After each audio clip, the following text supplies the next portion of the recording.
ಆನೇಕಲ್ ತಾಲೂಕಿನ ಅಡಿಗಾರ ಕಲ್ಲಹಳ್ಳಿ ಗ್ರಾಮದಲ್ಲಿ ಕನ್ನಡ ಜಾಗೃತಿ ವೇದಿಕೆ ಯುವ ಘಟಕದ ಆನೇಕಲ್ ತಾಲೂಕು ಉಪಾಧ್ಯಕ್ಷರಾದ ಜಾವೇದ್ ಖಾನ್ ಮತ್ತು ನದೀಂ ಖಾನ್ ರವರ ನೇತೃತ್ವದಲ್ಲಿ ಆಯೋಜಿಸಲಾಗಿದ್ದ ಕನ್ನಡಿಗರ ಸಂಭ್ರಮ ಕಾರ್ಯಕ್ರಮವು ಅದ್ದೂರಿಯಾಗಿ ನೆರವೇರಿತು. ಇನ್ನು ಇದೇ ಸಂದರ್ಭದಲ್ಲಿ ಕನ್ನಡ ಜಾಗೃತಿ ವೇದಿಕೆಯ ಗ್ರಾಮ ಶಾಖೆಯನ್ನು ಉದ್ಘಾಟಿಸಲಾಯಿತು ಮತ್ತು ಅಡಿಗಾರ ಕಲ್ಲಹಳ್ಳಿ ಗ್ರಾಮದ ಯುವಕರು ಕನ್ನಡ ಜಾಗೃತಿ ವೇದಿಕೆಗೆ ಸೇರ್ಪಡೆಗೊಂಡ ದೃಶ್ಯ ಕಂಡುಬಂತು. ಇನ್ನು ಇದೇ ಸಂದರ್ಭದಲ್ಲಿ ವಿದ್ಯಾರ್ಥಿಗಳಿಗೆ ಪ್ರತಿಭಾ ಪುರಸ್ಕಾರ ವಿತರಣೆ ಮತ್ತು ಬಡ ಮಹಿಳೆಯರಿಗೆ ಸೀರೆ ವಿತರಣೆ ಮಾಡಲಾಯಿತು. ಇನ್ನು ಕಾರ್ಯಕ್ರಮದ ಅಧ್ಯಕ್ಷತೆಯನ್ನು ಕನ್ನಡ ಜಾಗೃತಿ ವೇದಿಕೆಯ ರಾಜ್ಯಾಧ್ಯಕ್ಷ ಮಂಜುನಾಥ್ ದೇವರವರು ವಹಿಸಿದ್ರು. ಇನ್ನು ಕಾರ್ಯಕ್ರಮದಲ್ಲಿ ಶ್ರೀಯುತ ಕೆಜಿಎಫ್ ಬಾಬು, ಪಟಾಪಟ್ ರವಿ, ಸಿ ಮುನಿರಾಜು ಗೆಳೆಯ, ನಾಗರಾಜ್ ಸೋನಿ, ಸರ್ಜಾಪುರ ಶ್ರೀನಿವಾಸ್, ಮಧು ಅಭಿರೆಡ್ಡಿ, ಎವಿಎಂ ಮಂಜುನಾಥ್, ವಕೀಲರಾದ ಸಂಘರ್ಷ, ಜಿಗಳ ಬಾಬು, ಗುಡ್ಡಹಟ್ಟಿ ಅನಿಲ್, ಮುಖಂಡರಾದ ಮುಖ್ತಾರ್, ಜಾನ್ ಪಾಷಾ, ಅಫರ್ ಖಾನ್, ಅಜರ್ ಖಾನ್, ಅತಿಬೆಲೆ ಬಶೀರ್, ಕನ್ನಡ ಜಾಗೃತಿ ನಾಗರತ್ನಮ್ಮ, ಕವಿತಾ ಮತ್ತು ಸಂಘದ ಪದಾಧಿಕಾರಿಗಳು ಹಾಗೂ ಗ್ರಾಮಸ್ಥರು ಭಾಗವಹಿಸಿದ್ರು.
ನಿಮ್ಮೆಲ್ಲರ ಆತ್ಮದಲ್ಲಿ ನಾನು ಕನ್ನಡಾಂಬೆಯನ್ನು ನೋಡ್ತಾ ಇದ್ದೀನಿ. ಆ ಕನ್ನಡಾಂಬೆಗೆ ನಾನು ವಂದಿಸುತ್ತಾ, ಇವತ್ತು ಗಡಿ ಭಾಗದಲ್ಲಿ ಕನ್ನಡವನ್ನು ಉಳಿಸೋದು ತುಂಬ ಕಷ್ಟ ಇದೆ. ಆದರೂ ಕೂಡ ನಮ್ಮ ಹುಡುಗರು ಜಾವೇದ್ ಸರ್ ಇಲ್ಲಿ ತುಂಬ ಒಳ್ಳೆ ಕಾರ್ಯಕ್ರಮವನ್ನು ಹಾಕ್ಕೊಂಡಿದ್ದಾರೆ. ಹೆಮ್ಮೆ ಅನ್ಸುತ್ತೆ. ಅವರು ಮುಂದೆ ಇನ್ನೂ ಎತ್ತರಕ್ಕೆ ಬೆಳೀಲಿ ಅಂತ ಹೇಳಕ್ಕೆ ಇಷ್ಟಪಡ್ತೀನಿ. ಅದೇ ರೀತಿ ಇವತ್ತು ಕನ್ನಡ ಜಾಗೃತಿ ವೇದಿಕೆ 32 ವರ್ಷದಿಂದ ಗಡಿ ಭಾಗಗಳಲ್ಲೆಲ್ಲ ಎಲ್ಲೆಲ್ಲಿ ನಮ್ಮ ಕನ್ನಡ ಬಾವುಟಕ್ಕಾಗಿರ್ಬೋದು ಅಥವಾ ಧ್ವಜಕ್ಕಾಗಿರ್ಬೋದು ಅಥವಾ ಶಾಲೆಗಾಗಿರ್ಬೋದು ಎಲ್ಲಿ ಅವಮಾನ ಆಗುತ್ತೋ ಅಲ್ಲೆಲ್ಲ ನಿಂತ್ಕೊಂಡು ಇವತ್ತು ಕನ್ನಡ ಜಾಗೃತಿ ವೇದಿಕೆ ಕೆಲಸ ಮಾಡ್ತಾ ಇದೆ, ಸಿಡಿದೆದ್ದು ನಿಲ್ತಾ ಇದೆ. ಅದೇ ರೀತಿ ರೈತರ ಸಮಸ್ಯೆ ಆಗಿರ್ಬೋದು ಅಥವಾ ಮಹಿಳೆಯರ ಸಮಸ್ಯೆ ಆಗಿರ್ಬೋದು, ಪ್ರತಿಯೊಂದಕ್ಕೂ ಸ್ಪಂದಿಸ್ತಾ ಇವತ್ತು ಇಡೀ ರಾಜ್ಯದಲ್ಲಿ ನಮ್ಮ ಸಂಘಟನೆ ತುಂಬಾ ಚೆನ್ನಾಗಿ ಬೆಳೀತಾ ಇದೆ. ಪ್ರೀತಿಯ ಕನ್ನಡ ಜಾಗೃತಿ ವೇದಿಕೆಯ ರಾಜ್ಯಾಧ್ಯಕ್ಷರಾದಂಥ ನನ್ನ ಸನ್ಮಿತ್ರ ಸಹಪಾಠಿ ಕುಚುಕು ಗೆಳೆಯರಾದಂಥ ಮಂಜುನಾಥ್ ದೇವರವರು, ವೇದಿಕೆಯಲ್ಲಿರ್ತಕ್ಕಂಥ ಎಲ್ಲ ನನ್ನ ಒಡನಾಡಿಗಳ, ನನ್ನ ಹೃದಯ ನೆಲೆಸಿರ್ತಕ್ಕಂಥ ಎಲ್ಲ ನಿನ್ನ ಪ್ರೀತಿಯ ಸ್ನೇಹಿತರೇ, ಸಹೋದರ, ಬೆಳಗಾವಿಯಿಂದ ಕನ್ನಡ ಕಿಚ್ಚನ್ನು, ಬೆಳಗಾವಿಯಿಂದ ಕನ್ನಡದ ಕಂಪನ್ನು ಇಲ್ಲಿವರೆಗೂ ತಂದ್ಕೊಂಡು ಬಂದಿರತಕ್ಕಂಥ ನನ್ನ ಆ ಭಾಗದಿಂದ ಬಂದಿರತಕ್ಕಂಥ ಉತ್ತರ ಕರ್ನಾಟಕದಿಂದ ಬಂದಿರತಕ್ಕಂಥ ಎಲ್ಲ ನನ್ನ ಸಹೋದರಿಯರಿಗೆ ಹೃತ್ಪೂರ್ವಕ ವಂದನೆಗಳು, ಸ್ವಾಗತಗಳು. ನಿಮ್ಮ ಈ ಕನ್ನಡತನ, ನಿಮ್ಮ ಕನ್ನಡ ಭಾಷೆಯಲ್ಲಿರ್ತಕ್ಕಂಥ ಆ ಹಿಡಿತ, ಆ ಜ್ಞಾನ ಎಲ್ರಿಗೂ ಕೂಡ ಮಾದರಿ ಆಗಬೇಕು ಅಂತ ಕೇಳ್ಕೊಳ್ತಾ, ಕಾರ್ಯಕ್ರಮ ತಡವಾಗಿದೆ. ನಾನು ಸಹ 2 ನಿಮಿಷದಲ್ಲಿ ಮಾತು ಮುಗಿಸ್ತೇನೆ. ನಾವು ಕನ್ನಡಿಗರು, ಕರ್ನಾಟಕದ ಹುಟ್ಟಿರ್ತಕ್ಕಂಥವರು. ನಿಮಗೆ ಮುಕ್ತಿ ಸಿಕ್ಕಬೇಕು ಅಂತ ಹೇಳಿದ್ರೆ, ನಿಮ್ಮ ಜೀವನಕ್ಕೆ ಪುಣ್ಯ ಸಿಕ್ಕಬೇಕು ಅಂತ ಹೇಳಿದ್ರೆ, ಯಾವುದೋ ದೇವ ನೋಡ್ಕೊಂಡು ಹೋಗಿ ಎಲ್ಲೋ ನೀವು ಮಂತ್ರ ಹೇಳಿ ನೀವು ಎಲ್ಲೋ ಪುಣ್ಯ ಕಟ್ಕೊಳ್ಬೇಕಂತ ಪರಿಸ್ಥಿತಿ ಇಲ್ಲ. ಯಾಕಂತ ಹೇಳಿದ್ರೆ ಕರ್ನಾಟಕದಲ್ಲಿ ಹುಟ್ಟಿರ್ತಕ್ಕಂಥ ಪ್ರತಿಯೊಬ್ಬರು ಕೂಡ ಪುಣ್ಯವಂತರು. ಕರ್ನಾಟಕವೇ ವೈಕುಂಠ, ಕರ್ನಾಟಕವೇ ಸ್ವರ್ಗ, ಕನ್ನಡದ ಭಾಷೆಯೇ ಮಂತ್ರ, ಇಲ್ಲಿ ಮಾತೆ ಮಂತ್ರ, ಇಲ್ಲಿ ನುಡಿಯ ಭಕ್ತಿ, ನಡೆಯ ಶಕ್ತಿ. ಇಲ್ಲಿ ಹುಟ್ಟಿರ್ತಕ್ಕಂಥ ಪ್ರತಿಯೊಬ್ಬರು ಕೂಡ ಈ ಮಣ್ಣನ್ನು ಸ್ಪರ್ಶ ಮಾಡ್ತಕ್ಕಂಥ ಪ್ರತಿಯೊಬ್ಬರು ಕೂಡ ಸ್ವರ್ಗವನ್ನು ಪಡಿತೀರ ಅಂತ ಹೇಳಕ್ಕೆ ನಾನು ಬಯಸ್ತಾ ಇದ್ದೇನೆ. ಯಾಕೆ ನಾನು ಹೇಳ್ತಾ ಇದ್ದೇನೆ, ನೀವು ಅನೇಕ ಭಾಷೆನ ನೀವು ಓದಿದ್ದೀರಾ, ನೋಡಿದ್ದೀರಾ, ತಿಳ್ಕೊಂಡಿದ್ದೀರಾ. ಆದರೆ ಈ ಭಾಷೆ ಇದೆಯಲ್ಲ, ಈ ಭಾಷೆ ಕೇವಲ ಸಂವಹನ ಅಲ್ಲ, ಇಟ್ ಈಸ್ ಒಂದು ಕಮ್ಯುನಿಕೇಶನ್ ಮಾಡೋದಂತಲ್ಲ ಈ ಭಾಷೆ. ಈ ಭಾಷೆ 2000 ವರ್ಷಗಳಿಂದ ಇಡೀ ವಿಶ್ವ ಮಾನವನ ಮಾನವೀಯ ಧರ್ಮವನ್ನ, ಮಾನವೀಯ ಮೌಲ್ಯಗಳನ್ನ ಇಡೀ ವಿಶ್ವಕ್ಕೆ ಸಾರಿತಕ್ಕಂಥ ಭಾಷೆ ನಮ್ಮ ಭಾಷೆ, ಅದು ಕನ್ನಡ ಭಾಷೆ. ಯಾಕೆ ಹೇಳ್ತಾ ಇದ್ದೀನಿ, ನೀವು ಅನೇಕ ಸಾಹಿತ್ಯನ ನೋಡಿರ್ಬೋದು, ಲ್ಯಾಟಿನ್ ಭಾಷೆ ಆಗಿರ್ಬೋದು, ಫ್ರೆಂಚ್ ಭಾಷೆ ಆಗಿರ್ಬೋದು, ಹಿಂದಿ, ಇಂಗ್ಲಿಷ್ ಎಲ್ಲ ಭಾಷೆ ಇದೆ.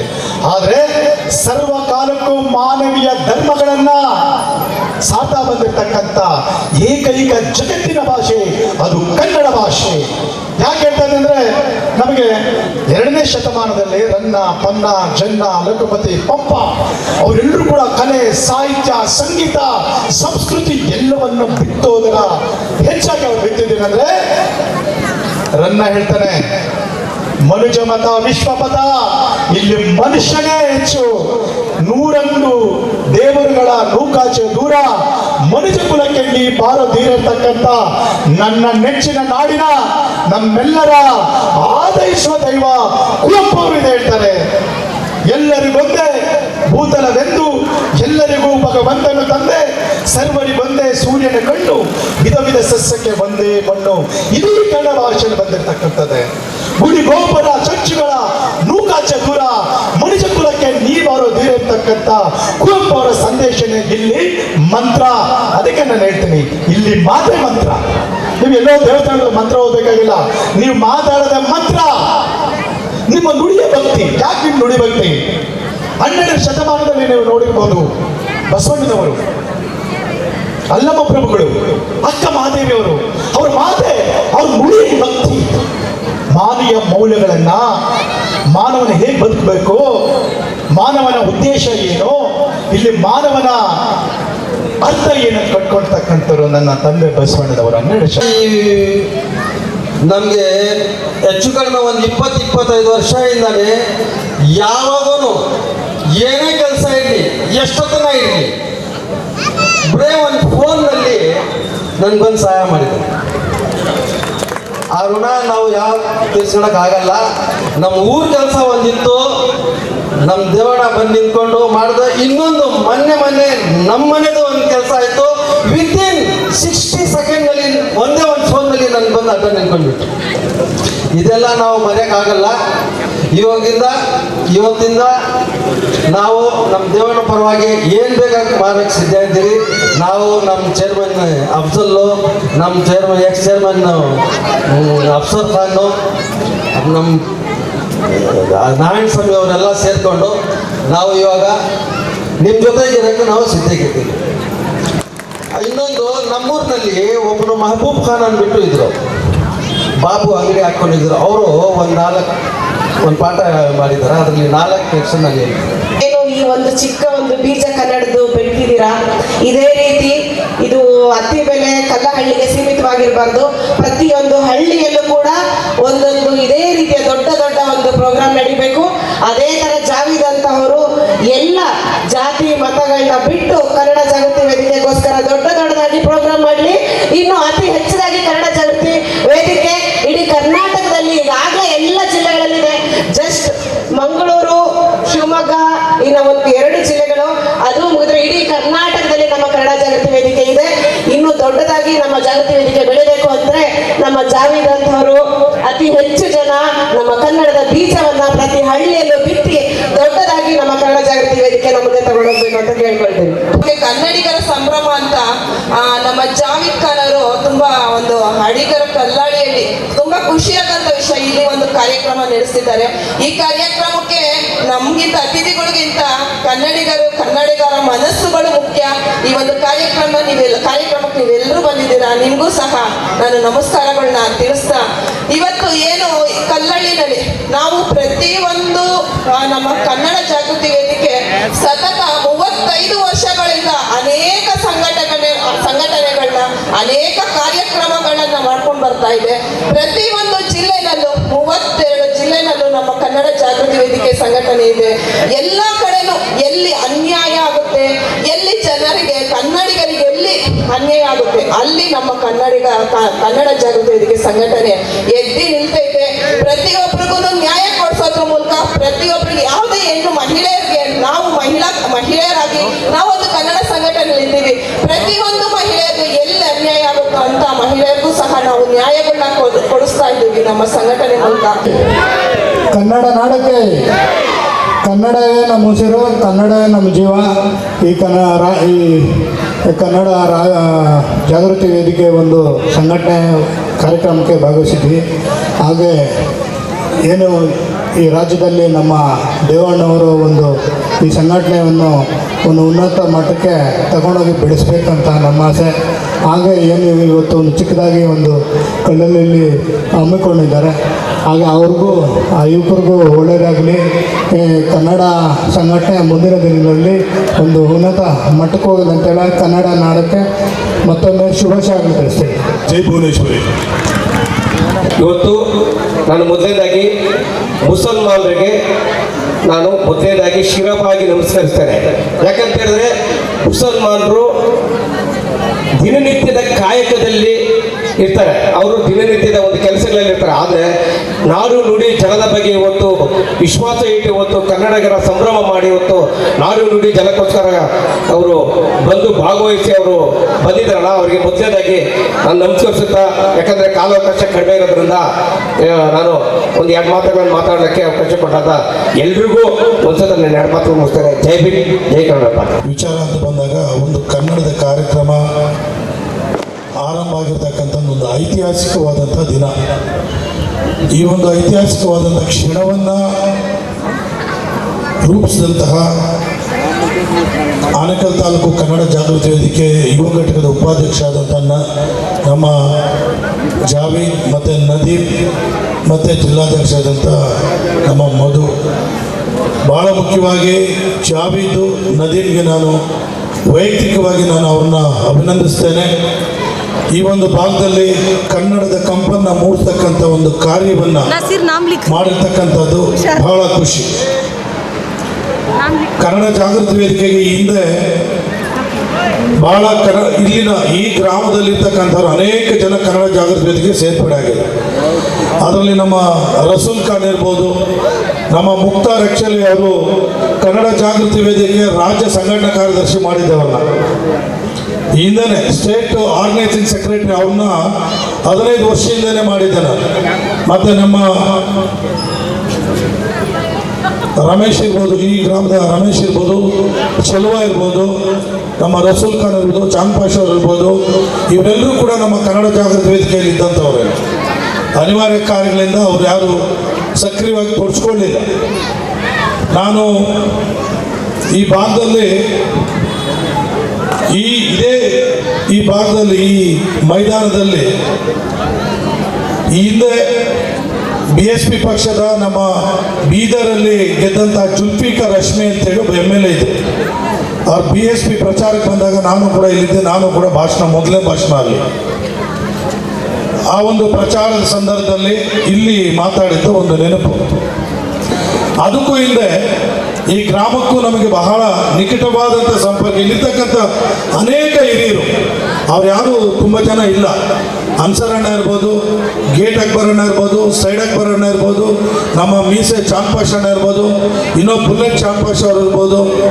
ಇವರೆಲ್ಲರೂ ಕೂಡ ಅನೇಕ ಹೆಸರುಗಳು ಮರ್ತಿದ್ದೀನಿ. ಅವರೆಲ್ಲರೂ ಕೂಡ ನಮ್ಮ ಕಾರ್ಯಕ್ರಮಕ್ಕೆ ಸಪೋರ್ಟ್ ಮಾಡಿದ್ದಾರೆ 25-30 ವರ್ಷಗಳ ಹಿಂದೆ ನಮ್ಮ ಕನ್ನಡ ರಾಜ್ಯೋತ್ಸವ ಕಾರ್ಯಕ್ರಮಕ್ಕೆ.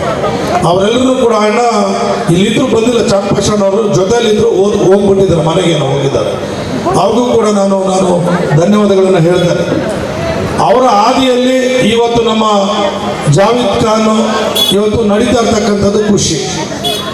ಅದಕ್ಕೆ ನಮ್ಮ ಸ್ನೇಹಿತರು ಪಟಾಪಟ್ರವರು ಮಾತಾಡ್ತಾನೆ ಹೇಳಿದ್ರು, ಕುವೆಂಪರು ಹೇಳಿರೋ ಹಾಗೆ ಸರ್ವ ಜನಾಂಗದ ಶಾಂತಿಯ ತೋಟ, ಹಿಂದೂ ಕ್ರೈಸ್ತ ಮುಸಲ್ಮಾನ ಪಾರಸೀಕರ ಜೈನರ ಉದ್ಯಾನ ಅಂತೇಳಿ ಪ್ರಪಂಚದ ಯಾವುದೇ ಭಾಗದಲ್ಲಿ ಇಲ್ಲದೆ ಇರ್ತಕ್ಕಂಥದ್ದು, ಪ್ರಪಂಚದ ಯಾವುದೇ ಭಾಷೆಯಲ್ಲಿ ಇಲ್ಲದೆ ಇರ್ತಕ್ಕಂಥ ಒಂದು ಸಾಹಿತ್ಯ ನಮ್ಮ ಭಾಷೆಯಲ್ಲಿ ಸಿಗುತ್ತೆ. ಈ ಭಾಷೆಯನ್ನು ಉಳಿಸ್ಕೊಳ್ಳೋದಕ್ಕೆ ಅನೇಕ ಜನ ತಮ್ಮ ಪ್ರಾಣಗಳನ್ನೇ ಬಲಿಕೊಟ್ಟು ಈ ರಾಜ್ಯವನ್ನು, ಈ ಭಾಷೆಯನ್ನು ಕಟ್ಟಿದ್ದಾರೆ. ನಿಮಗೆ ಬಹಳ ಮುಖ್ಯವಾಗಿ ಪೈಲ್ವಾನ್ ರಂಜಾನ್ ಸಾಬ್ ಕೇಳಿದಿರ ಹೆಸರನ್ನ? ಪೈಲ್ವಾನ್ ರಂಜಾನ್ ಸಾಬ್ ಅವರು ಕರ್ನಾಟಕ ಏಕೀಕರಣದ ಹೋರಾಟದಲ್ಲಿ, ಅದರಲ್ಲಿ ಬಹಳ ಮುಖ್ಯವಾಗಿ ಬಳ್ಳಾರಿಯನ್ನ ಮೈಸೂರು ಪ್ರಾಂತ್ಯಕ್ಕೆ ಸೇರಿಸಬೇಕು ಅಂತೇಳಿ ಒಂದಷ್ಟು ಜನ, ಇನ್ನೊಂದಷ್ಟು ಜನ ಮದ್ರಾಸ್ ಪ್ರಾಂತ್ಯಕ್ಕೆ ಸೇರಿಸಬೇಕು ಅಂತೇಳಿ ಇನ್ನೊಂದಷ್ಟು ಜನ ಹೋರಾಟ ಮಾಡ್ತಾರೆ. ಆ ಸಂದರ್ಭದಲ್ಲಿ ಬಳ್ಳಾರಿಯನ್ನು ಕರ್ನಾಟಕಕ್ಕೆ ಸೇರಿಸಬೇಕು, ಮೈಸೂರು ಪ್ರಾಂತ್ಯಕ್ಕೆ ಸೇರಿಸಬೇಕು ಅಂತೇಳಿ ಹಗಲಿರುಳು ಹೋರಾಟವನ್ನು ಮಾಡಿ ಕೊನೆಗೆ ಇದನ್ನ ಕರ್ನಾಟಕ ಅಂದರೆ ಮೈಸೂರು ಪ್ರಾಂತ್ಯಕ್ಕೆ ಬಳ್ಳಾರಿಯನ್ನು ಸೇರಿಸಬೇಕು ಅನ್ನೋ ಒಂದು ಹೋರಾಟದಲ್ಲಿ ಅವರು ಇದ್ದಂತಹ ಆ ಗುಡಿಸಲಿಗೆ ಅಂದರೆ ಟೆಂಟ್ಗೆ ಬೆಂಕಿಯನ್ನು ಹಚ್ಚಿ ಅವರನ್ನು ಸಾಯಿಸ್ತಾರೆ. ಯಾರು? ಕನ್ನಡ ವಿರೋಧಿಗಳು. ಅಲ್ಲಿ ಹುತಾತ್ಮರಾದವರು ಯಾರಪ್ಪ ಅಂತೇಳಿ ನಮ್ಮ ಪೈಲ್ವಾನ್ ರಂಜಾನ್ ಸಾಬ್ ತಮ್ಮ ಪ್ರಾಣವನ್ನು ಕರ್ನಾಟಕಕ್ಕಾಗಿ ಮುಡುಪಾಗಿರ್ತಾರೆ. ಅಂಥವ್ರು ನಾವು ನೆನೆಸ್ಕೋಬೇಕಾಗಿದೆ. ಅದೇ ರೀತಿ ಟಿಪ್ಪು ಸುಲ್ತಾನ್ ಬಗ್ಗೆ ನಾನು ಹೇಳೋ ಅವಶ್ಯಕತೆ ಇಲ್ಲ, ಎಲ್ರಿಗೂ ಗೊತ್ತಿರ್ತಕ್ಕಂಥದ್ದು. ಇಡೀ ವಿಶ್ವದಲ್ಲೇನೆ ಸ್ವತಂತ್ರಕ್ಕಾಗಿ ಬ್ರಿಟಿಷರ ವಿರುದ್ಧ ಹೋರಾಟ ಮಾಡಿ ತನ್ನ ಎರಡೂ ಮಕ್ಕಳನ್ನು ಕೂಡ ಪಣವಿಟ್ಟು ಇವತ್ತು ರಾಜ್ಯವನ್ನು ಕಟ್ಟಿದಂಥ, ಇಡೀ ಭಾರತ ದೇಶದಲ್ಲಿ ಯಾವುದಾದ್ರೂ ಒಬ್ಬ ರಾಜ ಇದ್ರೆ ಅದು ಟಿಪ್ಪು ಸುಲ್ತಾನ್ ಮಾತ್ರ. ಅಂತ ಟಿಪ್ಪು ಸುಲ್ತಾನನ್ನು ಕೂಡ ನಾವು ನೆನೆಸ್ಕೋಬೇಕು. ಮೈಸೂರಿನ ಹುಲಿ ಟಿಪ್ಪು ಸುಲ್ತಾನ್ ಅಂತೇಳಿ. ಹಾಗೆ ಗುರು ಗೋವಿಂದಾಚಾರ್ಯರ ಶಿಷ್ಯರಾದಂತಹ ಸಂತ ಶಿಶಿನಾಳ ಶರೀಫರು ತಮ್ಮ ಗಾಯನದ ಮುಖಾಂತರ ಸಮಾಜವನ್ನು ಕಟ್ಟತಕ್ಕಂಥ ಕೆಲಸವನ್ನು ಮಾಡ್ತಾ ಇದ್ರು. ಅವರು ಒಂದು ಮಾತನ್ನ ಹೇಳ್ತಾರೆ, ಸೋರುತಿಹಿದು ಮನೆಯ ಮಾಳಿಗೆ ಅಜ್ಞಾನದಿಂದ ಅಂತೇಳಿ. ಅಂದ್ರೆ ಇವತ್ತು ನಾವು ನಮ್ಮ ಅಜ್ಞಾನದಿಂದ ಕರ್ನಾಟಕವನ್ನು ಕಳ್ಕೊತಾ ಇದ್ದೀವಿ. ಇವತ್ತಿಲ್ಲಿ ಯಾವುದೇ ಧರ್ಮ ಇರಲಿ, ಯಾವುದೇ ಭಾಷೆ ಇರಲಿ, ನಾವೆಲ್ಲರೂ ಕೂಡ ಕನ್ನಡಿಗರು, ನಾವೆಲ್ಲರೂ ಕೂಡ ಒಂದೇ ಅನ್ನೋ ಒಂದು ಮಾತನ್ನು ನಾವೆಲ್ಲರೂ ಕೂಡ ಇವತ್ತು ನಾವು ನೆನೆಸ್ಕೋಬೇಕಾಗಿದೆ.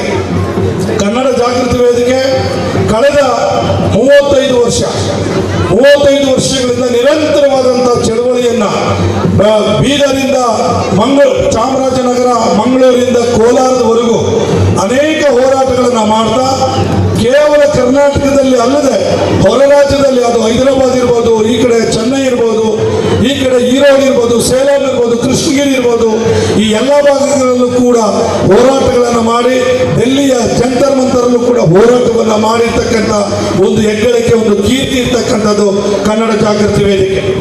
ಅದೇ ರೀತಿ ನಿಮ್ಗೆಲ್ರಿಗೂ ಒಂದು ವಿಚಾರವನ್ನು ಮುಗಿಸೋದೇನೆಂದರೆ CAA NRC ಪೌರತ್ವ ಕಾಯ್ದೆ ವಿರುದ್ಧವಾದಂಥ ಒಂದು ಹೋರಾಟವನ್ನು ಕೂಡ ಕನ್ನಡ ಜಾಗೃತಿ ವೇದಿಕೆ ಮಾಡ್ಕೊಳ್ತಾ ಬಂದಿದೆ. ಇಂಥ ಅನೇಕ ಸಮಾಜದ ಅಂಕು ಡೊಂಕುಗಳನ್ನು ಸರಿಪಡಿಸ್ತಕ್ಕಂಥದ್ದು, ಅದು ಮಹಿಳೆಯರ ಪರ ಇರ್ಬೋದು, ವಿದ್ಯಾರ್ಥಿಗಳ ಪರ ಇರ್ಬೋದು, ಕಾರ್ಮಿಕರ ಪರ ಇರ್ಬೋದು, ಎಲ್ಲರ ಪರವಾದಂಥ ಹೋರಾಟಗಳನ್ನು ಮಾಡ್ತಾ ಬಂದಿರತಕ್ಕಂಥ ಕನ್ನಡ ಜಾಗೃತಿ ವೇದಿಕೆ ಇವತ್ತು ರಾಜ್ಯದಲ್ಲಿ ತನ್ನದೇ ಆದಂಥ ಛಾಪನ್ನು ಮೂಡಿ ಇವತ್ತು 31 ಜಿಲ್ಲೆಗಳಲ್ಲಿ ಕನ್ನಡದ ಒಂದು ತೇರನ್ನು ಎಳೆಯುವಂಥ ಕೆಲಸವನ್ನು ಕನ್ನಡ ಜಾಗೃತಿ ವೇದಿಕೆ ಮಾಡ್ತಾ ಇದೆ.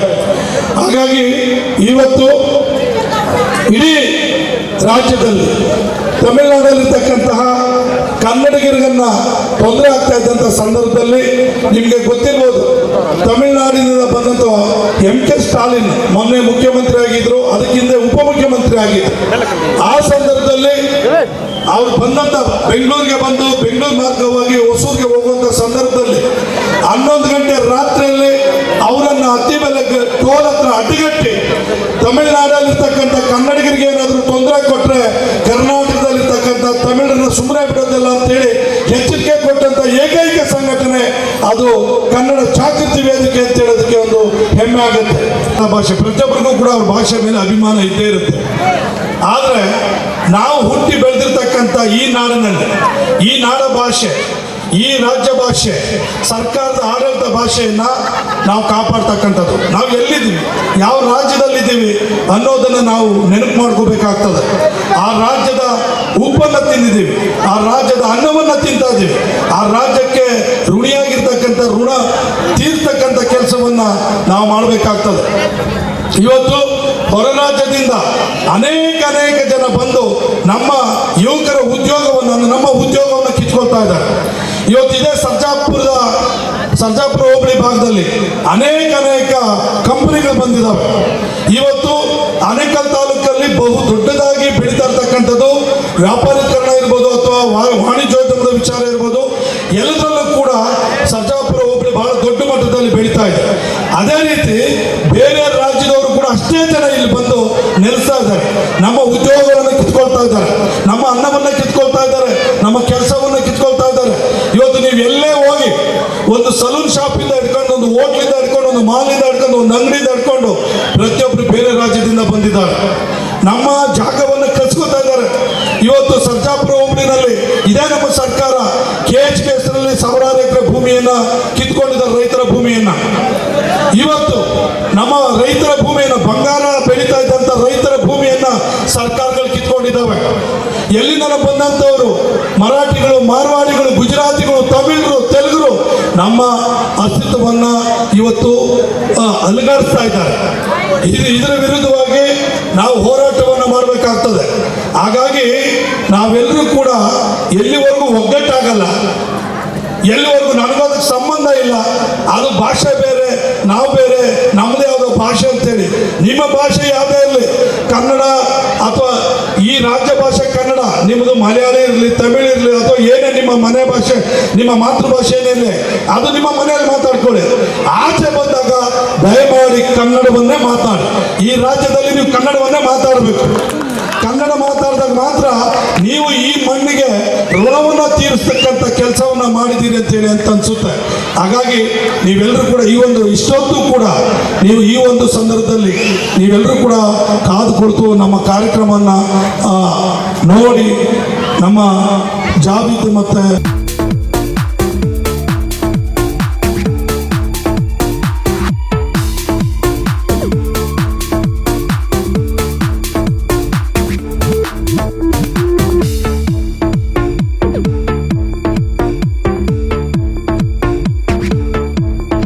ನಮಸ್ಕಾರ ಮಾಡ್ತೀನಿ.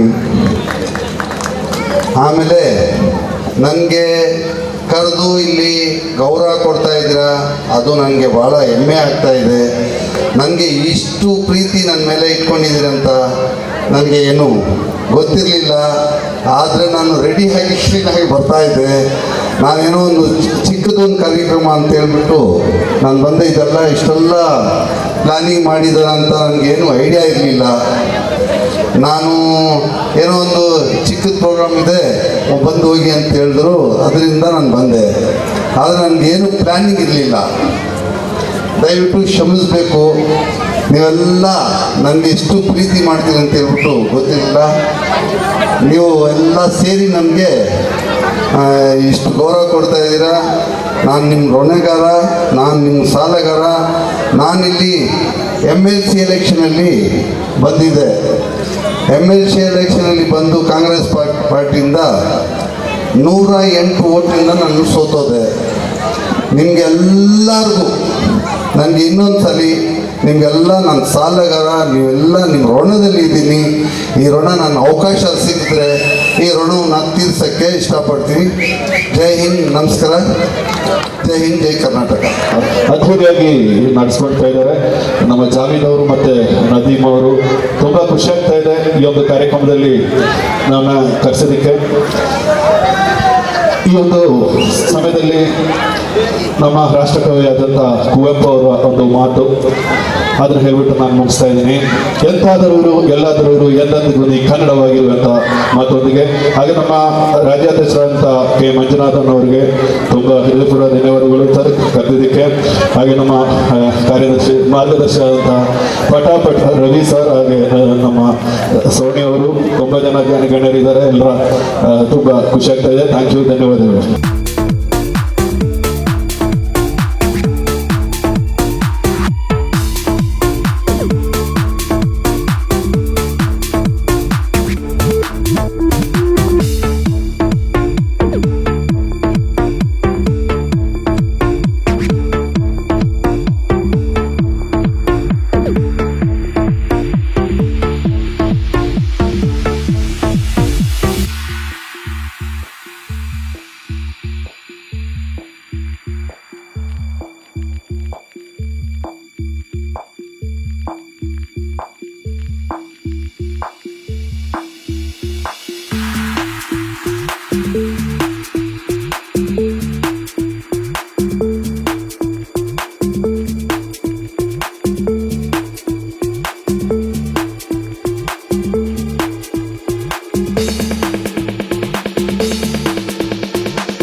ಸರ್ಜಾಪುರ ಹೋಬಳಿ ಅಡಿಗಾರಕಲ್ಲಳ್ಳಿ ಗ್ರಾಮದಲ್ಲಿ ಮೊಟ್ಟ ಮೊದಲನೇದಾಗಿ ಇವತ್ತು ಕನ್ನಡ ಜಾಗೃತಿ ವೇದಿಕೆ ಸಂಘಟನೆ ಉದ್ಘಾಟನೆ ಮತ್ತು ಸೇರ್ಪಡೆ ಕಾರ್ಯಕ್ರಮವನ್ನು ಕನ್ನಡಿಗರ ಸಂಭ್ರಮ ಅಂತೇಳಿ ನಮ್ಮ ಜಾವೀದ್ ಮತ್ತು ನದೀಮ್ ಅವರ ನೇತೃತ್ವದಲ್ಲಿ ಭಾಳ ಅದ್ಧೂರಿಯಾಗಿ ಕಾರ್ಯಕ್ರಮವನ್ನು ಮಾಡಿದ್ದಾರೆ.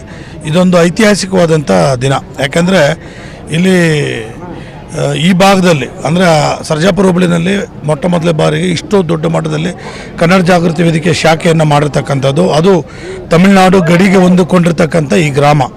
ಇಲ್ಲಿ ಕೂಗಳತೆ ದೂರದಲ್ಲಿರ್ತಕ್ಕಂಥ ತಮಿಳುನಾಡು ಗಡಿ. ಈ ಭಾಗದಲ್ಲಿ ಕನ್ನಡವನ್ನು ಕಟ್ತಕ್ಕಂಥ ಕೆಲಸವನ್ನು ಮಾಡಲೇಬೇಕಾಗಿದ್ದಂಥ ಅನಿವಾರ್ಯ ಪರಿಸ್ಥಿತಿ. ಯಾಕೆಂದರೆ ಸರ್ಜಾಪುರ ಹೋಬಳಿ ಇವತ್ತು ಹೊರ ರಾಜ್ಯದವರು ತುಂಬಿ ತುಳುಕ್ತಾ ಇರ್ತಕ್ಕಂಥ ಒಂದು ಪ್ರದೇಶ, ಗಡಿ ಪ್ರದೇಶ ಒಂದು. ಇನ್ನೊಂದು ಕಡೆ ವಾಣಿಜ್ಯೋದ್ಯಮಗಳು ಮತ್ತು ಲೇಔಟ್ಗಳು ಮತ್ತು ಅಪಾರ್ಟ್ಮೆಂಟ್ಗಳು, ರಿಯಲ್ ಎಸ್ಟೇಟ್ ಅವರು, ಹೋಟೆಲ್ಗಳು, ಮಾಲ್ಗಳು ಎಲ್ಲದರಲ್ಲೂ ಕೂಡ ಹೊರ ರಾಜ್ಯದವರು ತುಂಬಿ ತುಳುಕ್ತಿದ್ದಾರೆ. ಈ ಭಾಗದಲ್ಲಿ ಕನ್ನಡವನ್ನು ಕಟ್ಟತಕ್ಕಂಥ ಕೆಲಸವನ್ನು, ನಮ್ಮ ಅಸ್ತಿತ್ವವನ್ನು ಕಾಪಾಡ್ಕೊಳ್ತಕ್ಕಂಥ ಒಂದು ಗುರುತರವಾದಂಥ ಜವಾಬ್ದಾರಿಯನ್ನು ನಾವು ಹೊತ್ಕೋಬೇಕಾಗಿತ್ತು ಮತ್ತು ಅದನ್ನು ಅನುಷ್ಠಾನಕ್ಕೆ ತರ್ತಕ್ಕಂಥ ಕೆಲಸವನ್ನು ನಾವು ಮಾಡಬೇಕಾಗಿತ್ತು. ಆ ನಿಟ್ಟಿನಲ್ಲಿ ಇವತ್ತು ನಮ್ಮ ಜಾವೀದ್ ಮತ್ತು ನದೀಮು ಭಾಳ ಚೆನ್ನಾಗಿ ಮಾಡಿದ್ದಾರೆ. ಮತ್ತು ಸುಮಾರು ಹೊಸ ಪೀಳಿಗೆಯ ಯುವಕರು ಇವತ್ತು ಸೇರ್ಪಡೆ ಆಗಿದ್ದಾರೆ. ಇವತ್ತು ನಮಗೆ ಕನ್ನಡ ಜಾಗೃತಿ ವೇದಿಕೆಗೆ ಒಂದು ದೊಡ್ಡ ಶಕ್ತಿ ಇವತ್ತು ಈ ಗ್ರಾಮದಿಂದ ಪ್ರಾರಂಭ ಆಗಿದೆ. ಇವತ್ತು ರಾಜ್ಯದಲ್ಲಿ ಇತ್ತೀಚೆಗೆ ನಡೆದಂಥ ಈ ವರ್ಷದಲ್ಲಿ ಸುಮಾರು ಸಾವಿರಾರು ಸಂಖ್ಯೆಯಲ್ಲಿ ಇವತ್ತು ಕನ್ನಡ ಜಾಗೃತಿ ವೇದಿಕೆಗೆ ಮಹಿಳೆಯರು ಮತ್ತು ಯುವಕ ಮಿತ್ರರು ಹೆಚ್ಚಾಗಿ ಸೇರ್ಪಡೆ ಆಗ್ತಿದ್ದಾರೆ. ನಾವು ಮುಂದೆ ಒಂದು ದೊಡ್ಡ ಒಂದು ಗುರಿಯನ್ನು ಇಟ್ಕೊಂಡಿದ್ದೀವಿ. ಅದು ಮುಂದಿನ ಜನವರಿ ಅಥವಾ ಫೆಬ್ರವರಿಲಿ ಅದನ್ನು ಬಹಿರಂಗಪಡಿಸ್ತೇವೆ. ಆ ಒಂದು ದೊಡ್ಡ ಮಟ್ಟದ ಚಳುವಳಿಗೆ ನಾಂದಿ ಆಗುವಂಥ ರೂಪದಲ್ಲಿ ರೀತಿಯಲ್ಲಿ ಇವತ್ತು ಅಡಿಗಾರ ಕಲ್ಲಳ್ಳಿ ನಮಗೆ ಸಾಕ್ಷಿಯಾಗಿದೆ. ಇವತ್ತು 2500 ವರ್ಷಗಳ ಇತಿಹಾಸ ಇರತಕ್ಕಂತಹ ಸುದೀರ್ಘವಾದಂಥ ಇತಿಹಾಸ ಇರತಕ್ಕಂಥ ಭಾಷೆಯನ್ನು ಉಳಿಸ್ತಕ್ಕಂಥ ಜವಾಬ್ದಾರಿ ಇದೆ. ಇವತ್ತು ಕನ್ನಡದಲ್ಲಿ ಇವತ್ತು ICSE CBSE ಶಾಲೆಗಳಲ್ಲಿ ಕನ್ನಡ ಇಲ್ಲ. ಇವತ್ತು ಸರ್ಕಾರವೇ ಇವತ್ತು 1000 ಇಂಗ್ಲೀಷ್ ಶಾಲೆಗಳನ್ನು, ಆಂಗ್ಲ ಮಾಧ್ಯಮ ಶಾಲೆಗಳನ್ನು ಪ್ರಾರಂಭ ಮಾಡಿದೆ. ಇವತ್ತು 2010ರಿಂದ 2026ವರೆಗೆ ಸುಮಾರು 30,000 ಸರ್ಕಾರಿ ಶಾಲೆಗಳನ್ನು ಮುಚ್ಚಾಕಿದ್ದಾರೆ. ಯಾವ ಸರ್ಕಾರ ಕನ್ನಡ ಶಾಲೆಗಳನ್ನು ಅಥವಾ ಸರ್ಕಾರಿ ಶಾಲೆಗಳನ್ನು ಉಳಿಸ್ಬೇಕಾಗಿತ್ತೋ ಅದೇ ಸರ್ಕಾರ ಇವತ್ತು ಕನ್ನಡವನ್ನು ನಶಿಸೋ ರೀತಿಯಲ್ಲಿ ಇವತ್ತು ಮಾಡ್ತಾ ಇರ್ತಕ್ಕಂಥದ್ದು. ಅದಕ್ಕೆ ಇವತ್ತು ಕನ್ನಡ ಜಾಗೃತಿ ವೇದಿಕೆ ಕಳೆದ 35 ವರ್ಷಗಳಿಂದ ಟೊಂಕ ಕಟ್ಟಿ ನಿಂತಿದೆ. ಇವತ್ತು ಎಲ್ಲ ತ್ಯಾಗಕ್ಕೂ ಸಿದ್ಧವಾಗಿ ಇವತ್ತು ಯುವ ಪಡೆ ಇವತ್ತು ಕನ್ನಡ ಜಾಗೃತಿ ವೇದಿಕೆಗೆ ಸೇರ್ಪಡೆ ಆಗ್ತದೆ. ಇವತ್ತು ಮಹಿಳೆಯರು ಕೂಡ ಅತಿ ಹೆಚ್ಚು ಸಂಘಟನೆಗೆ ಸೇರ್ಪಡೆ ಆಗ್ತಿದ್ದಾರೆ. ಒಂದು ಹೊಸ ಶಕ್ತಿಯನ್ನು 2017ರಲ್ಲಿ ಖಂಡಿತವಾಗಲೂ ನಾವು ತೋರಿಸ್ತೇವೆ. ಇಡೀ ರಾಜ್ಯದಲ್ಲಿರ್ತಕ್ಕಂಥ ಕನ್ನಡಿಗರ ಸಮಸ್ಯೆಯನ್ನು ಬಗೆಹರಿಸೋದಕ್ಕೆ ಇವತ್ತು ರೈತ ಚಳವಳಿ ನಮ್ಮ ಜೊತೆಗಿದೆ, ಮಹಿಳಾ ಚಳವಳಿ ನಮ್ಮ ಜೊತೆಗಿದೆ, ಕಾರ್ಮಿಕ ಚಳವಳಿ ನಮ್ಮ ಜೊತೆಗಿದೆ, ಯುವ ಶಕ್ತಿ ನಮ್ಮ ಜೊತೆಗಿದೆ. ಬಹಳ ಮುಖ್ಯವಾಗಿ ಇವರೆಲ್ಲರನ್ನು ಒಗ್ಗೂಡಿಸಿಕೊಂಡು ಒಂದು ಹೊಸ ಶಕ್ತಿಯನ್ನು ರಾಜ್ಯದಲ್ಲಿ ಒಂದು ತರ್ತವೆ ಅಂತೇಳಿ ಮುಂದಿನ ದಿನಗಳಲ್ಲಿ. ಹಾಗಾಗಿ ಕನ್ನಡ ಜಾಗೃತಿ ವೇದಿಕೆಗೆ 35ನೇ ವರ್ಷದ ಕಾರ್ಯಕ್ರಮವನ್ನು ಭಾಳ ದೊಡ್ಡ ಮಟ್ಟದಲ್ಲಿ ಚಳವಳಿಯನ್ನು ಮಾಡ್ತಾಯಿದೆ. ಮತ್ತು ಮುಂದಿನ ಸೆಪ್ಟೆಂಬರಲ್ಲಿ ಆಗಸ್ಟ್ ಅಥವಾ ಸೆಪ್ಟೆಂಬರಲ್ಲಿ ಸುಮಾರು 25,000 ಜನಗಳನ್ನು ಸೇರಿಸಿ, ಯುವಕ ಮಿತ್ರರನ್ನು ಸೇರಿಸಿ ಉದ್ಯೋಗ, ಶಿಕ್ಷಣ, ಆರೋಗ್ಯ ಮತ್ತು ಭಾಷೆ ಈ 4 ವಿಭಾಗದಲ್ಲಿ ಕನ್ನಡಿಗರಿಗೆ ಆದ್ಯತೆಯನ್ನು ಕೊಡಬೇಕು, ಕನ್ನಡ ಭಾಷೆಗೆ ಆದ್ಯತೆ ಕೊಡಬೇಕು. ಮತ್ತು ಸರ್ಕಾರಿ ಉದ್ಯೋಗ ನಮಗೆ ಅಗಲಗನಸು, ನಮಗೆ ಸಿಗ್ತದಲ್ಲ ನಮ್ಗೆ ಗೊತ್ತಿಲ್ಲ. ಆದರೆ ಖಾಸಗಿ ಕ್ಷೇತ್ರದ ಉದ್ಯಮಗಳಲ್ಲಿ ಕನ್ನಡಿಗರಿಗೆ 75% ಮೀಸಲಾತಿಯನ್ನು ಕೊಡಬೇಕು, ಉದ್ಯೋಗ ಮೀಸಲಾತಿಯನ್ನು ಕೊಡಬೇಕು ಅಂತೇಳಿ ಈಗಾಗಲೇ ನಾವು ಪ್ರಾರಂಭ ಮಾಡಿದ್ದೇವೆ. 2006ರಿಂದ ಇಲ್ಲಿವರೆಗೂ ಪ್ರಾರಂಭ ಮಾಡಿದ್ವಿ. ಏನಂದರೆ ಸರ್ಕಾರಿ ಶಾಲೆಯಲ್ಲಿ ಓದಂಥವ್ರಿಗೆ ಸರ್ಕಾರಿ ಉದ್ಯೋಗ ಮತ್ತು ಖಾಸಗಿಯಲ್ಲಿ ಕನ್ನಡಿಗರಿಗೆ ಉದ್ಯೋಗ ಮೀಸಲಾತಿಯನ್ನು ಕೊಡಬೇಕು ಅಂತೇಳಿ ಒಂದು ಚಳವಳಿಯನ್ನು ಪ್ರಾರಂಭ ಮಾಡಿದ್ವಿ. ಅದು ಅನುಷ್ಠಾನ ಆಗೋವರೆಗೂ ಕೂಡ ನಿರಂತರವಾದಂಥ ಚಳವಳಿಯನ್ನು ಕನ್ನಡ ಜಾಗೃತಿ ವೇದಿಕೆ ಮಾಡುತ್ತೆ. ರಾಜ್ಯದ ಬಹಳ ಹಿರಿಯ ಸಂಘಟನೆಗಳಲ್ಲಿ ಒಂದಾದಂಥ ಕನ್ನಡ ಜಾಗೃತಿ ವೇದಿಕೆ ಇವತ್ತು ನಿತ್ಯ ನಿರಂತರವಾದಂಥ ಇವತ್ತು ಚಳವಳಿಯನ್ನು ಮಾಡ್ತಾ, ಈಗ ಮೊನ್ನೆ ತಾನೇ ಒಂದು ಕಾರ್ಯಾಗಾರ ನಂದಿ ಬೆಟ್ಟದಲ್ಲಿ ಇಡೀ ರಾಜ್ಯ ಮಟ್ಟದ ಒಂದು ಕಾರ್ಯಾಗಾರವನ್ನು ಮಾಡಿದ್ವಿ. ಅದೇ ರೀತಿ ಹುಬ್ಬಳ್ಳಿಯಲ್ಲೂ ಕೂಡ ಒಂದು ದೊಡ್ಡ ಮಟ್ಟದ ಸಭೆಯನ್ನು ಮಾಡಿ ನಮ್ಮ ಏನು ಮುಂದಿನ ಭವಿಷ್ಯದ ನಿರ್ಧಾರಗಳನ್ನು ಏನು ತೆಗೆದುಕೊಂಡ್ರೆ ರಾಜ್ಯದಲ್ಲಿ ಕನ್ನಡವನ್ನು ಉಳಿಸೋಕ್ಕಾಗುತ್ತೆ ಮತ್ತು ಕನ್ನಡಿಗರ ಅಸ್ತಿತ್ವವನ್ನು ಉಳಿಸೋಕ್ಕಾಗುತ್ತೆ ಒಂದು ನಿರ್ಧಾರವನ್ನು ತೆಗೆದುಕೊಂಡಿದ್ದೀವಿ. ಅದೇ ರೀತಿ ಮುಂದಿನ ದಿನಗಳಲ್ಲಿ ನಾವು ಮಾಡ್ತೇವೆ ಅಂತೇಳಿ ಸಂದರ್ಭದಲ್ಲಿ ಹೇಳ್ತಾ, ನಮ್ಮ ಜಾವಿದ್ದು ಮತ್ತು ಅವರೆಲ್ಲ ತಂಡಕ್ಕೆ ಮತ್ತು ಯುವ ಘಟಕದ ಜಿಲ್ಲಾಧ್ಯಕ್ಷ ಆದಂಥ ಮಧುಕುಮಾರು ಅವ್ರಿಗೂ ಕೂಡ ನಾನು ಧನ್ಯವಾದಗಳನ್ನು ಹೇಳ್ತೇನೆ. ಹಳ್ಳಿಯಲ್ಲಿ ಕನ್ನಡದ ಒಂದು ಕಂಪು ಚೆಲ್ಲಿ ಇದೆಲ್ಲ ಕಡೆ. ಯಾಕೆ ಕನ್ನಡದಲ್ಲಿ ಕಲ್ಲಳ್ಳಿಯಲ್ಲಿ ಕನ್ನಡ ಬಹಳ ಮುಖ್ಯ. ಇಲ್ಲಿವರೆಗೂ ಕೂಡ ಇಂಥ ಒಂದು ಐತಿಹಾಸಿಕ ಕಾರ್ಯಕ್ರಮ ಮಾಡಿರಲಿಲ್ಲ. ಇವತ್ತು ಈ ಊರಿನ ಜನತೆಗೆ ಕನ್ನಡ ಭಾಷೆ ಬಗ್ಗೆ ಇರ್ತಕ್ಕಂಥ ಹಿರಿಮೆ ಗರಿಮೆಗಳ ಬಗ್ಗೆ ನಿಜವಾಗಲೂ ಕೂಡ ನಮಗೆ ಸಂತೋಷ ಆಗ್ತದೆ.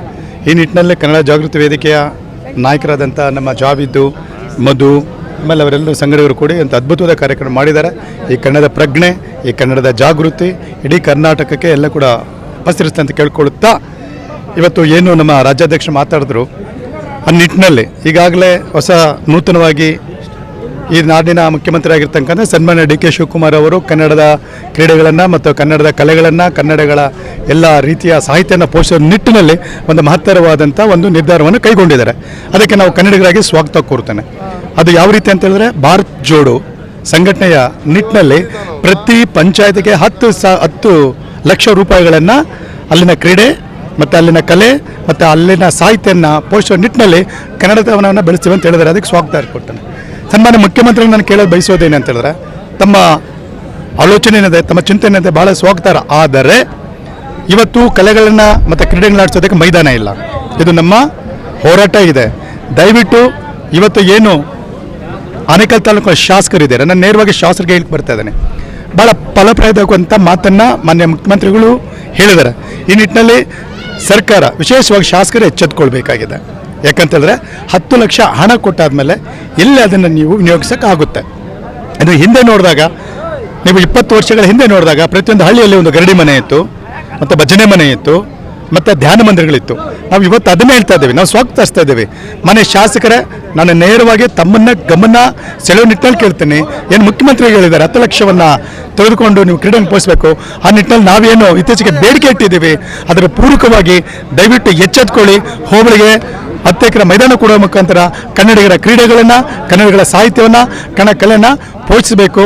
ಮತ್ತು ಈ 35 ವರ್ಷಗಳ ಈ ಸತತ ಹೋರಾಟ ಏನಿದೆ, ಕನ್ನಡ ಜಾಗೃತಿ ವೇದಿಕೆ ಹೋರಾಟ, ನಾನು ಮತ್ತೊಂದು ಸಾರಿ ಮಗದಾಂತ ಹೇಳ್ತಾ ಇದ್ದೀನಿ, ಸೂಕ್ಷ್ಮವಾಗಿ ಪರಿಗಣಿಸ್ತೀನಿ. ಮಾನ್ಯ ಶಾಸಕರೇ, ನೀವು ಕನ್ನಡ ಭವನವನ್ನು ನೀವೊಂದು ವೇಳೆ ಕೊಟ್ಟಿಲ್ಲ ಅಂದರೆ ನಿಜವಾಗ್ಲೂ ಹೇಳ್ತಾ ಇದ್ದೀವಿ, ಉಗ್ರವಾದ ಹೋರಾಟವನ್ನು ಕೈಗೆತ್ಕೊಳ್ತೆ ಅಂತ ನಾನು ಎಚ್ಚರಿಕೆ ಕೊಡ್ತಾ ಇದ್ದೇನೆ.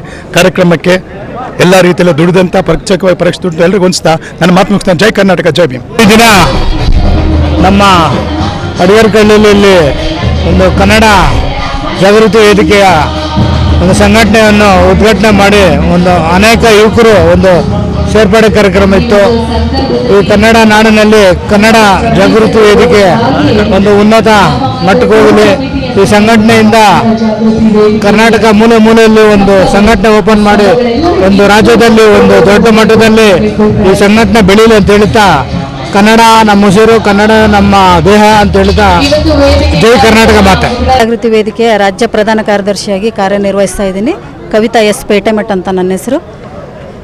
ನಮ್ಮ ಸಂಘಟನೆ ಕನ್ನಡ ಜಾಗೃತಿ ವೇದಿಕೆ 32 ವರ್ಷದಿಂದ ನಾಡು ನುಡಿ ನೆಲ ಜಲಕ್ಕೋಸ್ಕರ ತುಂಬ ಚಳುವಳಿಗಳನ್ನು ಮಾಡ್ತಾ ಬಂದಿದೆ. ಅದೇ ರೀತಿ ಇವತ್ತು ನಾವು ಉದ್ಯೋಗದ ಬಗ್ಗೆ ಒಂದು ಹೋರಾಟನ ಹಾಕ್ಕೊಂಡಿದ್ವಿ ಹೋದ ವರ್ಷ. ಅದನ್ನು ಸರ್ಕಾರ ಕಡೆಗಣಿಸಿದೆ ಮತ್ತು ಹಿಂದೆ ಇದ್ದ ಮುಖ್ಯಮಂತ್ರಿಗಳು ಅದಕ್ಕೆ ಯಾವುದೇ ರೀತಿ ಉತ್ತರವನ್ನು ಕೊಟ್ಟಿಲ್ಲ ಮತ್ತು ಅದನ್ನು ಜಾರಿಗೆ ತಂದಿಲ್ಲ. ಉದ್ಯೋಗದ ಬಗ್ಗೆ, ಹೋರಾಟದ ಬಗ್ಗೆ ಯಾವುದೇ ರೀತಿ ಜಾರಿ ತಂದಿಲ್ಲ. ಈಗ ನೂತನವಾಗಿ ಆಯ್ಕೆಯಾದ ಮುಖ್ಯಮಂತ್ರಿಗಳಾದ ಡಿ ಕೆ ಶಿವಕುಮಾರ್ ಅವರಿಗೆ ಈ ಮುಖಾಂತರ ನಾನು ಹೇಳಕ್ಕೆ ಇಷ್ಟಪಡ್ತೀನಿ, ಮುಂದೆ ನಾವು ಉಗ್ರವಾದ ಹೋರಾಟವನ್ನು ಕೈಗೊಳ್ತೀವಿ. ಜುಲೈಯಲ್ಲಿ ಒಂದು ಹೋರಾಟವನ್ನು ಹಾಕೋತೀವಿ. ಮತ್ತು ನಾವು ಬೆಳಗಾವಿಯಿಂದ ವಿಧಾನಸೌಧ ತನಕ ಪಾದಯಾತ್ರೆ ಬರಬೇಕು ಅಂತ ಹೇಳಿ ಕೂಡ ನಾವು ನಿರ್ಧಾರ ಮಾಡಿದ್ದೀವಿ. ನಾವು ದಾರಿಯಲ್ಲಿ ಬರಬೇಕಾದ್ರೆ ಏನೇ ಅವಘಡಗಳಾದರೂ ಅದಕ್ಕೆ ರಾಜ್ಯ ಸರ್ಕಾರನೇ ಹೊಣೆ ಆಗತ್ತೆ. ಅದಕ್ಕೆಲ್ಲ ಇದನ್ನು ಕೊಡ್ದಂಗೆ, ನೀವು ಮಣಿ ಹಾಕದಂಗೆ ನೀವು ಖಂಡಿತ ನಮ್ಮ ಉದ್ಯೋಗದ, ನಮ್ಮ ಕನ್ನಡಿಗರ ಮಕ್ಕಳಿಗೆ, ಕನ್ನಡ ಮಕ್ಕಳಿಗೆ ಉದ್ಯೋಗದಲ್ಲಿ ಮೀಸಲಾತಿ ಕೊಡಲೇಬೇಕು ಅಂತ ಹೇಳಿಕೊಂಡು ನಾನು ಈ ಮುಖಾಂತರ ನಿಮ್ಮಲ್ಲಿ ಪ್ರಾರ್ಥನೆ ಮಾಡ್ಕೋತೀನಿ. ಕನ್ನಡ ಜಾಗೃತಿ ವೇದಿಕೆ ಸಂಘಟನೆಯಿಂದ ಅಡಿಗರ ಕಲ್ಲಾಳಿಯಲ್ಲಿ ನಮ್ಮ ಜಾವೀದ್ ಪಾಷಾ ಹಾಗೂ ನದೀಮ್ ಖಾನ್ ಅವರು ತುಂಬ ಅದ್ಭುತವಾಗಿ ಒಂದು ಕನ್ನಡದ ಒಂದು ಕಾರ್ಯಕ್ರಮನ, ಕನ್ನಡಿಗರ ಸಂಭ್ರಮ ಅನ್ನೋ ಕಾರ್ಯಕ್ರಮನ ಚೆನ್ನಾಗಿ ನಡೆಸ್ಕೊಟ್ಟಿದ್ದಾರೆ, ಯಶಸ್ವಿಯಾಗಿ ಬಂದಿದೆ. ಇವತ್ತು ನಾವು ಕನ್ನಡದ ಬಗ್ಗೆ ಏನಂದರೆ ಕನ್ನಡ ನೆಲ ಜಲ ಭಾಷೆಗೋಸ್ಕರ ಕನ್ನಡ ಜಾಗೃತಿ ವೇದಿಕೆ ನಿರಂತರವಾಗಿ ಹೋರಾಟ ಮಾಡ್ತಾ ಇದೆ. ಇವತ್ತು 32 ಜಿಲ್ಲೆಗಳಲ್ಲೂ ಸಹ ನಮ್ಮ ಕನ್ನಡ ಜಾಗೃತಿ ವೇದಿಕೆ ಹೋರಾಟ, ಅನೇಕ ಕಾರ್ಯಕ್ರಮಗಳು, ಹೋರಾಟಗಳನ್ನು ನಿರಂತರವಾಗಿ ಮಾಡ್ಕೊಂಡು ಬರ್ತಾ ಇದೆ. ಮುಂದಿನ ದಿನಗಳಲ್ಲಿ ಕನ್ನಡದಲ್ಲಿ ಇವತ್ತು ಅನೇಕ ಕನ್ನಡ ಶಾಲೆಗಳು ಮುಚ್ಚುತ್ತಾ ಇರೋದ್ರಿಂದ ಕನ್ನಡ ಶಾಲೆಗಳು ಮುಚ್ಚಬಾರ್ದು. ಇವತ್ತು ಸರ್ಕಾರಕ್ಕೊಂದು ಮನವಿ, ಕನ್ನಡ ಶಾಲೆಗಳಿಗೆ ಹೆಚ್ಚು ಒತ್ತುವರಿ ಕೊಡಿ, ಕನ್ನಡಿಗರಿಗೆ ಹೆಚ್ಚು ಒತ್ತುವರಿ, ಕನ್ನಡಕ್ಕೋಸ್ಕರ ನಮ್ಮ ಹೆಚ್ಚು ಒತ್ತುವರಿನ ಕೊಡಬೇಕು ಅಂತ ನಾನು ಮನವಿ ಮಾಡ್ಕೋತೀನಿ. ಇದ್ರ ಮೂಲಕ ಮನವಿ. ಕಲ್ಲಳ್ಳಿಯಲ್ಲಿ ಕನ್ನಡ ಜಾಗೃತಿ ವೇದಿಕೆ ವತಿಯಿಂದ ಕನ್ನಡ ರಾಜ್ಯೋತ್ಸವ ಮತ್ತು ಸೇರ್ಪಡೆ ಕಾರ್ಯಕ್ರಮವನ್ನು ಏರ್ಪಡಿಸಿದರು. ಹಾಗಾಗಿ ಈ ಕಾರ್ಯಕ್ರಮವನ್ನು ಆಯೋಜನೆ ಮಾಡಿದಂಥ ಜಾವೀದ್ ಖಾನ್ ಮತ್ತು ಇಮ್ರಾನ್ಗೆ ಮತ್ತು ನದೀಮ್ಗೆ ಮತ್ತು ನಮ್ಮ ಮಧುಗೆ ಅವ್ರಿಗೆ ಶುಭಾಶಯಗಳನ್ನು ಕೊಡ್ತಾ ಇದ್ದೀನಿ. ಹಾಗಾಗಿ ಈ ತಾಲೂಕಿನ ಶಾಸಕರಲ್ಲಿ ಒಂದು ಮನವಿ ಮಾಡ್ಕೊಳ್ತಾ ಇದ್ದೀನಿ. ಈ ಸಂದರ್ಭದಲ್ಲಿ ಕನ್ನಡ ಜಾಗೃತಿ ವೇದಿಕೆ ಸುಮಾರು 30-35 ವರ್ಷಗಳಿಂದ ಹೋರಾಟ ಮಾಡ್ಕೊಂಡು ಬರ್ತಾ ಇದ್ದ. ಹಾಗಾಗಿ ತಾಲೂಕಲ್ಲಿ ಎಲ್ಲಾದರೂ ಒಂದು 10 ಗುಂಟೆ ಜಾಗವನ್ನು ದಯವಿಟ್ಟು ಶಾಸಕರಲ್ಲಿ ಮನವಿ ಮಾಡ್ತಾ ಇದ್ದೀನಿ. ಹಂಗಾಗಿ ತಮಗೆ ಈ ಸಂದರ್ಭದಲ್ಲಿ ವಾಹಿನಿ ಮುಖಾಂತರ ತಮ್ಮಲ್ಲಿ ಮನವಿ ಮಾಡ್ತಾ ಇದ್ದೀನಿ. ಜೈ ಹಿಂದ್, ಜೈ ಕನ್ನಡ, ಜೈ ಗಡಿನಾಡು. ಜಾಗೃತಿ ವೇದಿಕೆಯಿಂದ ಮೊದಲ ಬಾರಿಗೆ ಅಡಿಗಾರ ಕಳ್ಳಳ್ಳಿನಲ್ಲಿ ಒಂದು ಫಂಕ್ಷನ್ ಇಟ್ಕೊಂಡು ದೊಡ್ಡ ಮಟ್ಟ ಒಂದು 2000 ಜನದ್ದು ಮಾಡೋದು ಪ್ರಯೋಗ ಮಾಡಿದ್ದೀರಿ. ನೆಕ್ಸ್ಟ್ ಇನ್ನೂ ಜಾಸ್ತಿ ಮಾಡೋಕೆ ನಾವು ಟ್ರೈ ಮಾಡ್ತೀರಿ. ಫಸ್ಟ್ ಟೈಮ್ ಮಾಡಿರೋದು ಅಡಿಗಾರ ಕಳ್ಳಳ್ಳಿನಲ್ಲಿದ್ದು, ಸರ್ಜಾಪುರ ಹೋಬಳಿನಲ್ಲಿ ಫಸ್ಟ್ ಟೈಮು ಜನಸಂಖ್ಯೆ ಜಾಸ್ತಿ ಸೇರಿದ್ದಾರೆ. ತುಂಬ ಖುಷಿ ಆಯಿತು. ಪ್ರೊಫೆಸರ್ಗೂ ತುಂಬ ಧನ್ಯವಾದಗಳು. ಅಡಿಗಾರ ಕಳ್ಳಳ್ಳಿನಲ್ಲಿ ಆಯೋಜನೆ ಮಾಡ್ತಿರ್ತಕ್ಕಂತಹ ನಮ್ಮ ಜಾವೀದ್ ಮತ್ತು ನಮ್ಮ ನದೀಮ್ ಬ್ರದರ್ಸ್ಗೆ ನಾನು ಧನ್ಯವಾದ ಹೇಳ್ತೀನಿ. ನಾವು ಈ ಅಡಿಗಾರ ಕಳ್ಳಳ್ಳಿಗೂ ನಮ್ಮ ಅತ್ತಿಬೆಲೆಗೆ ತುಂಬ ಒಳ್ಳೆ ಸಂಬಂಧ ಇದೆ. ನಾವು ಒಂದು 25 ವರ್ಷದಿಂದ ಅಡಿಗಾರ ಕಳ್ಳಿಗೆ ಬರ್ತಾ ಇದ್ದೀವಿ. ಇದೇ ಫಸ್ಟ್ ಟೈಮ್ ನಾವು ಈ ಥರ ಸ್ಟೇಜು, ಈ ಥರ ಕಾರ್ಯಕ್ರಮ, ಈ ಥರ ಜನ, ಈ ಥರ ಲೈಟಿಂಗ್ಸ್ ನೋಡ್ತಾ ಇರೋದು. ದೇವರು ಅವ್ರ ಮಳೆರಾಯನು ಅವ್ರಿಗೆ ಆಶೀರ್ವಾದ ಮಾಡಿದ್ದಾನೆ. ಅತ್ತಿಬೆಲೆಯಲ್ಲಿ ಆನೇಕಲ್ ತಾಲೂಕಲ್ಲಿ ಸುತ್ತ ಮಳೆ ಬೀಳ್ತಾ ಇದೆ, ತಮಿಳುನಾಡಲ್ಲಿ ಹೊಸರಲ್ಲೂ ಮಳೆ ಬೀಳ್ತಾ ಇದೆ. ಬಟ್ ಇವ್ರ ಕಷ್ಟ ನೋಡಿ ಆ ಮಳೆರಾಯ ಕೂಡ ಮಳೆ ನಿಲ್ಲಿಸಿದೆ. ಅದಕ್ಕೋಸ್ಕರ ಇಲ್ಲಿ ಕಾರ್ಯಕ್ರಮ ನಡೆಸೋದಂತ ನಮ್ಮ ಜಾವೀದ್ಗೂ ನದೀಮ್ಗೂ ಒಳ್ಳೇದು ಮಾಡಲಿ ಅಂತ ಕೇಳ್ಕೊತಾ ಇದ್ದೀನಿ. ಅದೇ ರೀತಿ ನಮ್ಮ ರಾಜ್ಯಾಧ್ಯಕ್ಷರಾದ ದೇವಣ್ಣವ್ರಿಗೂ ಇನ್ನೂ ಹೆಚ್ಚಿನ ರೀತಿ ಹೋರಾಟ ಮಾಡಲಿ, ಅವ್ರಿಗೂ ಆಯುಷ್ ಆರೋಗ್ಯ ಕೊಡಲಿ ಅಂತೇಳಿ ಆ ತಾಯಿ ಭುವನೇಶ್ವರಿ ಹತ್ರ ನಾನು ಕೇಳ್ಕೊತೀನಿ.